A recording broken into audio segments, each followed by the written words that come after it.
Hello everyone, welcome to spark up classes. This is Suman Yadav. आज हम पढ़ने जा रहे हैं cancer and auto immune disease के बारे में। लास्ट लेक्चर में मैंने आपको कैंसर एड्स तो पढ़ा दिया था, पर कैंसर छूट गया था क्योंकि वीडियो लंबा हो रहा था।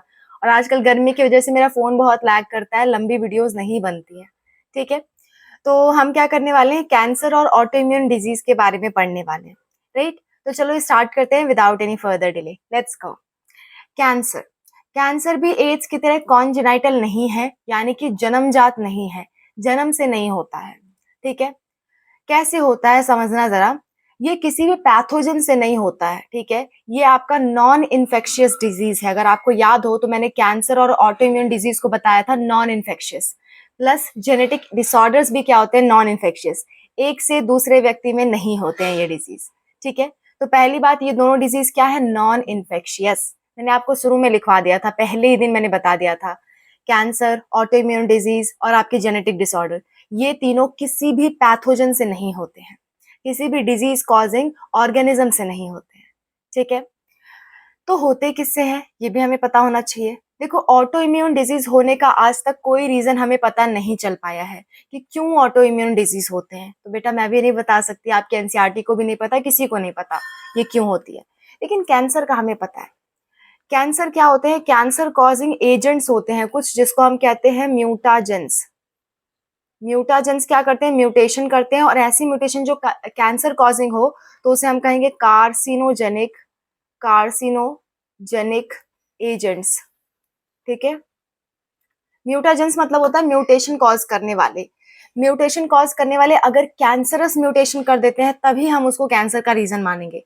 अदरवाइज आप कार्सिनोजेनिक एजेंट्स पे ज्यादा बिलीव करोगे। इसका मतलब डायरेक्टली होता है कैंसर कॉजिंग एजेंट्स, जिसकी वजह से कैंसर हो सके।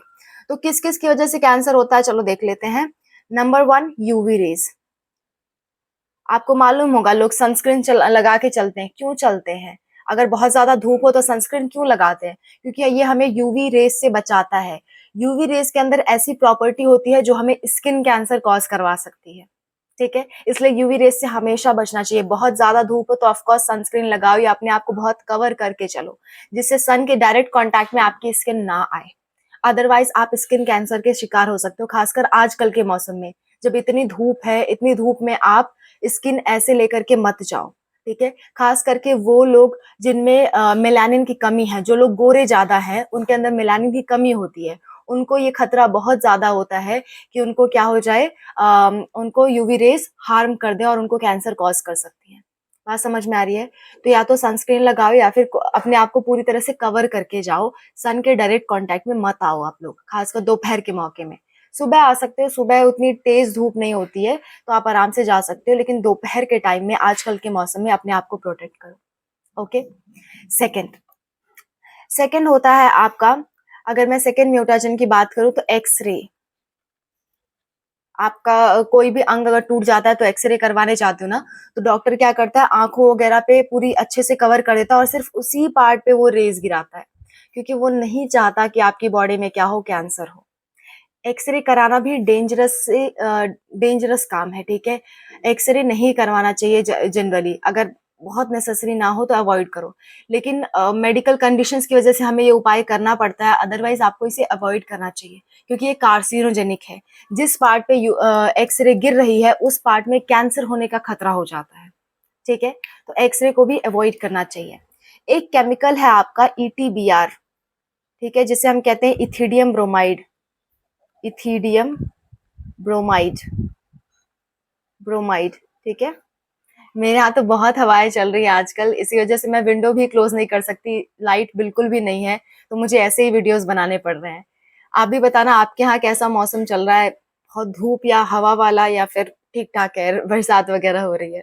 मुझे लगता नहीं इंडिया के किसी पार्ट में ऐसा हो रहा होगा, लेकिन फिर भी मे बी। ठीक है, तो देखो इथिडियम ब्रोमाइड क्या है, एक तरह के रेड कलर का केमिकल है जो कि कार्सिनोजेनिक होता है। अगर वो आपके स्किन के कांटेक्ट में आ जाए तो कैंसर हो जाएगा। ठीक है, तो इसको जब भी लैब में इस्तेमाल किया जाता है तो बहुत केयरफुली इस्तेमाल किया जाता है। ठीक है, चलो आगे बढ़ते हैं। ये सारे क्या हो गए, कार्सिनोजेनिक एजेंट्स, ऐसे एजेंट जिनकी वजह से कैंसर होता है। क्या ये कोई ऑर्गेनिज्म का नाम है? नहीं। तो ये पैथोजेंस नहीं है। पैथोजन हमेशा क्या होते हैं, डिजीज कॉजिंग एजेंट्स होते हैं और ऑर्गेनिज्म होते हैं। और ये क्या है, सिर्फ एजेंट्स है, यानी कि कुछ बाहरी तत्व है जो नॉन लिविंग है, जिसकी वजह से डिजीज हो रही है। ठीक है, अब कैंसर में होता क्या है ये भी जान लेते हैं। देखो नॉर्मली जो हमारी सेल्स होती है ना, जैसे मान लो कि ये 5-6 सेल्स मैं बना रही हूँ, तो इनमें एक प्रॉपर्टी पाई जाती है जिसे हम कहते हैं कॉन्टैक्ट इनहिबिशन। कॉन्टैक्ट इनहिबिशन, ठीक है।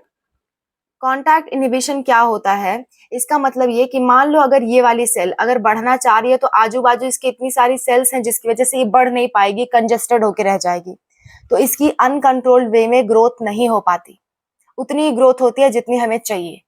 लेकिन अगर किसी सेल ने ये आसपास की परवाह करनी छोड़ दी, जैसे होता है ना कि आसपास के डर की वजह से आप एकदम शरीफ बने हुए हो, लेकिन अगर आपने आसपास की परवाह करनी छोड़ दी तो आप एकदम बागी हो जाओगे। उसी बागीनेस को कहते हैं हम कैंसरस हो जाना, कैंसर हो जाना। देखो क्या, जो आपकी सेल है उसको कॉन्टैक्ट इनिबिशन है, आसपास के लोगों से डर है इसलिए चुपचाप बैठी हुई है, लेकिन जिस दिन उसका ये डर खत्म हो गया, जिस दिन कॉन्टैक्ट इनिबिशन खत्म हो गया, उस दिन क्या होगा, सेल खूब सारा डिवाइड करेगी, खूब सारा डिवाइड करेगी और एक टिश्यू इकट्ठे बना देगी जिसको हम ट्यूमर कहते हैं बाद में। क्या कहते हैं, ट्यूमर। और जब ये ट्यूमर लंबे समय तक रह जाए आपकी बॉडी में तो ये कैंसर बन जाता है। ठीक है, देखो अगर कॉन्टैक्ट इनहिबिशन लॉस्ट हो जाए, कॉन्टैक्ट इनहिबिशन लॉस्ट, तो क्या होता है, धीरे धीरे ट्यूमर फॉर्मेशन।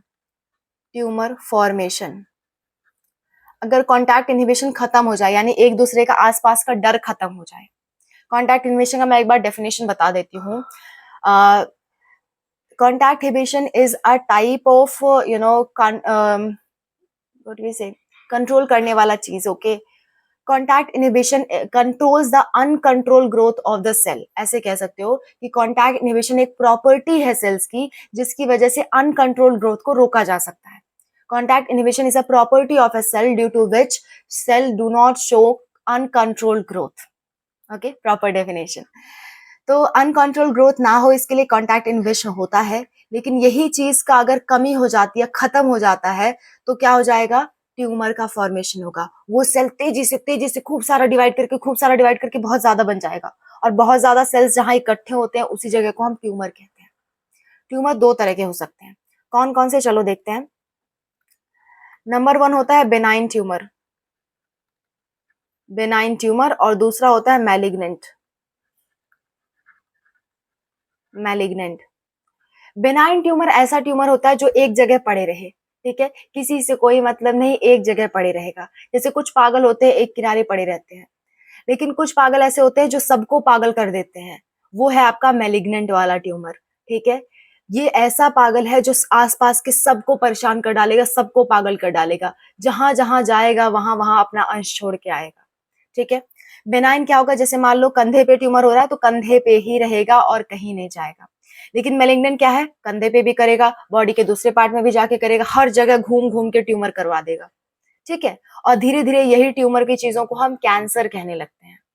जैसे जैसे ये लॉन्ग टर्म होने लगता है इसको, इसी को हम कैंसर कहने लगते हैं।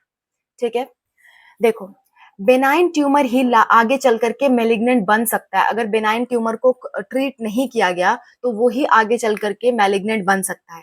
इसलिए कभी भी ट्यूमर अगर बॉडी में होता है तो उसका ऑपरेशन करके उस ट्यूमर को निकाल दिया जाता है, ताकि वो मैलिग्नेंट ना बन जाए, अदरवाइज कैंसर हो जाएगा।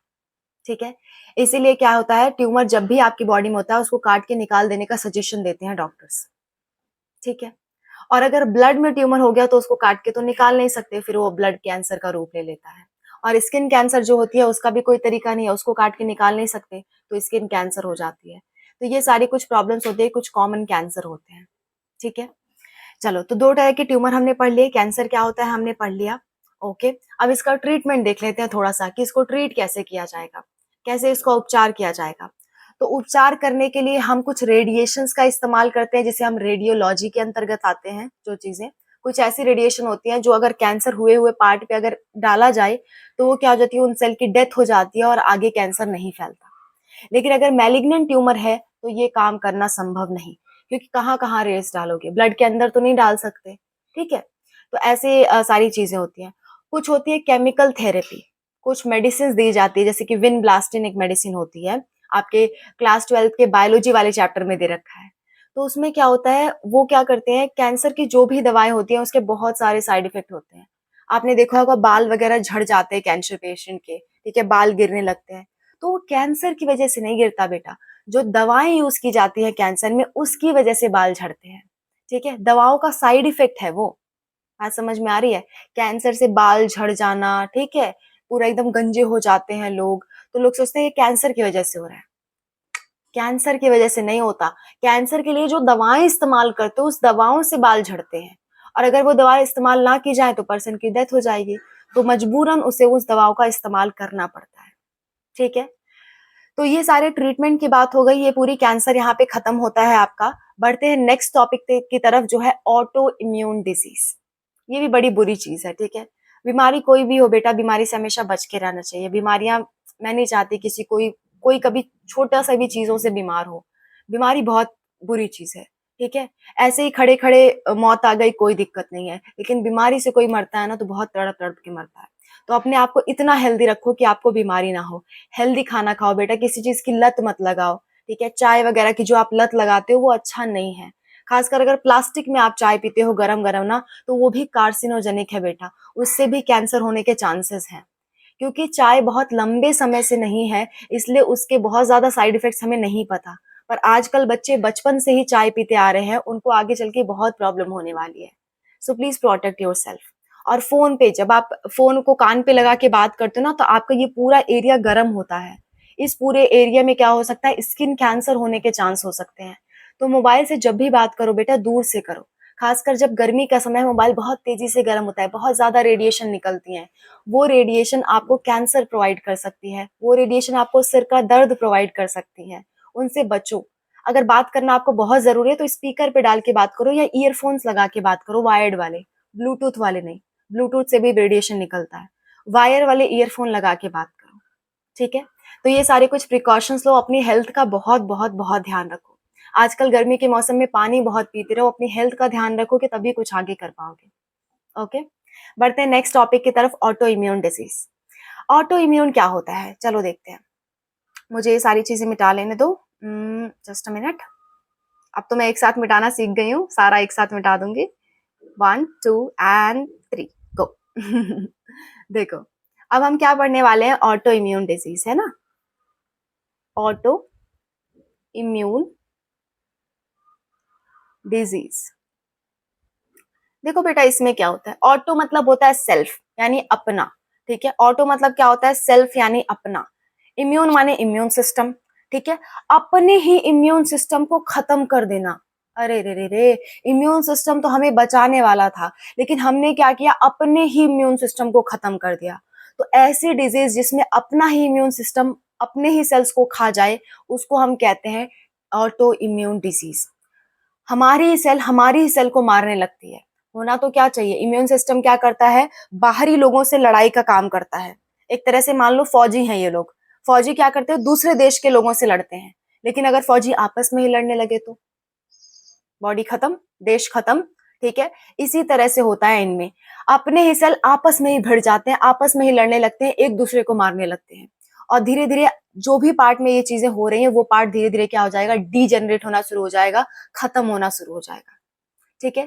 तो auto immune disease is a disease in which our own cell kill other cells of our body. हमारी ही सेल दूसरी सेल्स को मारना शुरू कर दे, अंतर युद्ध जिसे आप कह सकते हो, ठीक है। तो ये क्या होगा आपका ऑटो इम्यून डिजीज। इसका एक एग्जाम्पल है रूमेटॉइड अर्थराइटिस। रूमेटॉइड अर्थराइटिस, ये आपके एनसीईआरटी में दे रखा है। एक मैं एक्स्ट्रा बता देती हूँ आपको, एल्जाइमर।